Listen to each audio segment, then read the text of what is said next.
Greetings from Dory's Gardens, where inspiration awaits beyond the lavender gate. And I hope today I can inspire you to go through your garden that's probably died back by now. Here in Tyler, we had our first near freeze. Tomorrow is our freeze warning, or tonight. Is that tonight, Michelle? It is. So anyways, things are just gonna not look good in a couple of days. And even though there's still blooms here and there, sometimes it's better just to cut them off so you don't have to see them all brown and withered. But the good news is you have lots of pretty fall, winter flowers to replace them with. So we are gonna change the guard, so to speak, today.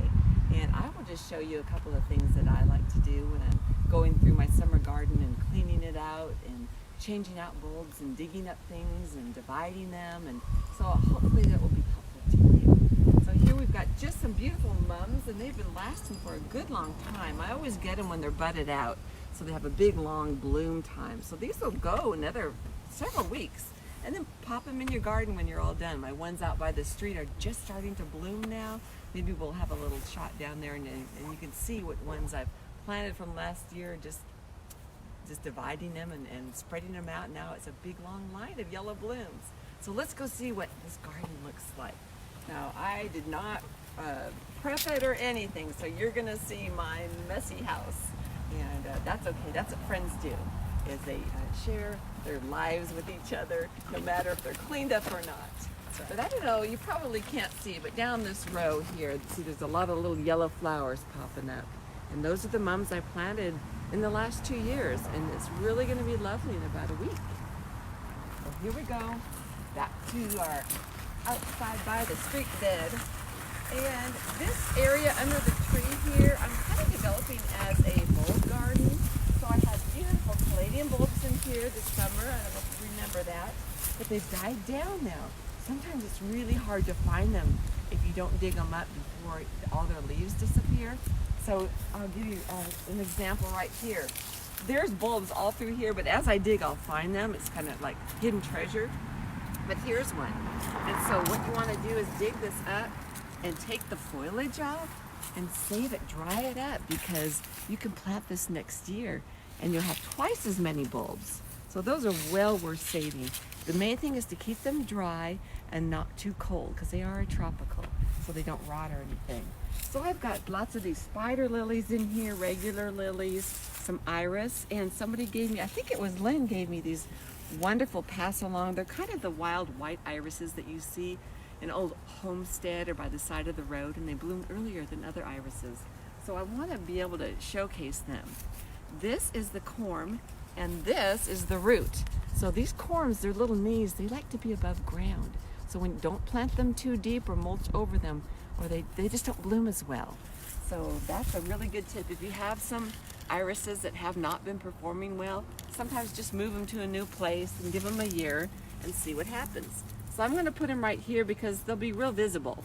I'm out here a lot, driving in and out, and people are getting out of their cars, so hopefully those will be lovely and white this spring. Now, I don't know if I'm a bulb hoarder or what. I love bulbs, but I buy them and I forget to plant them.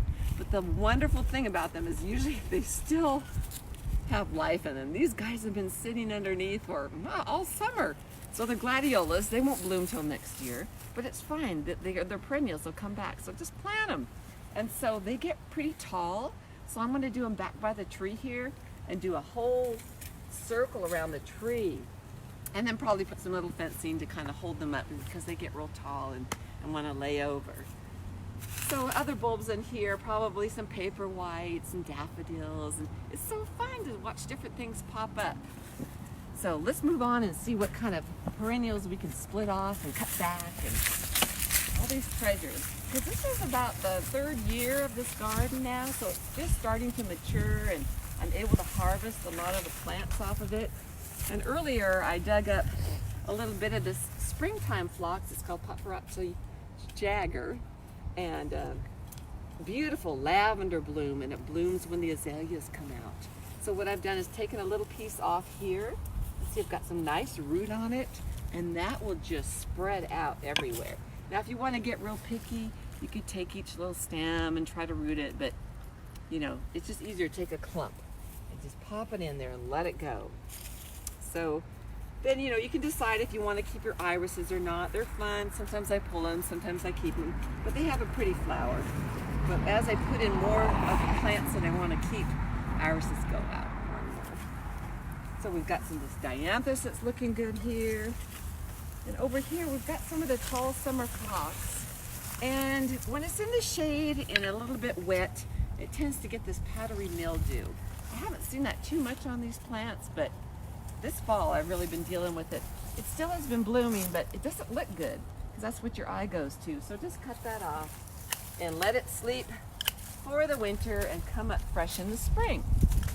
And we'll put this guy back up here and he can kind of take its place. So that's what we're doing. We're changing the guard. The old ones go out, the new ones go in. And here we are, another caladium bulb. Sometimes I can do it with my fingers. See, look at that. It was probably just one little thing here, and now you've got 3. So that is a big bonus. So in here I've learned that there's not so much sun, so the pansies don't do so well. But this kale does fabulous. So pentas, oh, they're still so pretty. But here we go. Oh, gotta be mean. They had their time, and now it's somebody else's turn to shine. So you just gotta pull them out.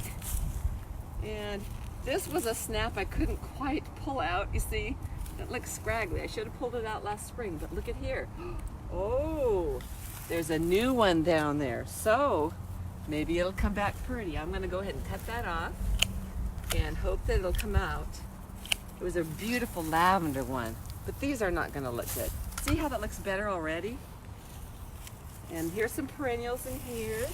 So for this kale, this is one of my favorites. This is the white peacock. By Christmas time, it looks like a snowflake. Oh. So they tend to lose their bottom leaves. So I bury them deep. And here's another trick. Kind of tip them when you bury them. I love these little shovels. I think it's like a little ditch digger. You can probably get at an Army Navy store. I probably got it at a thrift store or something, but that's a really good one to have when you're on your hands and knees. Break the roots up a little bit so you can get deeper. Oh, another caladium bulb. Get it down in there and see, just tip it like that. It may seem a little bit deep, but it'll be fine. And then you see the beautiful part is the center of it. So I'll put those in here. Probably pop some of these snapdragons because they do well here too. I love this bronze color. So we'll put that behind. So then what you're doing is getting your layered look. Now, I could be brave and put some more pansies in fact, these little Johnny Jump Ups. These are so cute. See their little faces.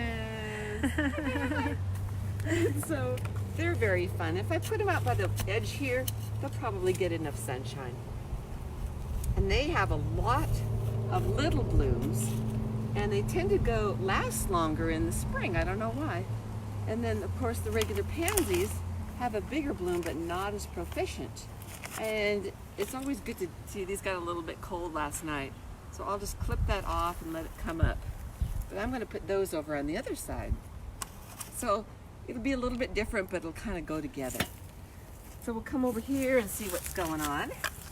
So you've seen this bed develop almost all the seasons. See how it changes. It was really lovely about 3 weeks ago. So we've got roses to trim back here. I cut them way back because the rose bud comes out of the new growth. So see, everything, there's another one of those snaps. I just couldn't quite give up. I wasn't mean, but it doesn't look good. So it's gonna go, I'm still gonna give it one more chance. Just cut off the uglies and maybe it'll come up from the bottom. So see how it's sunnier over here? I can take these pansies like some sun in the winter time. But see how this is going to be really pretty. And I'll take a picture when I'm done. Hopefully I'll get it done today and tag it on there on Facebook, and you'll just see the difference of it. A winter garden is a neater garden. Everything just kind of stays there, it fills in, but it's not wild and crazy like the summer one.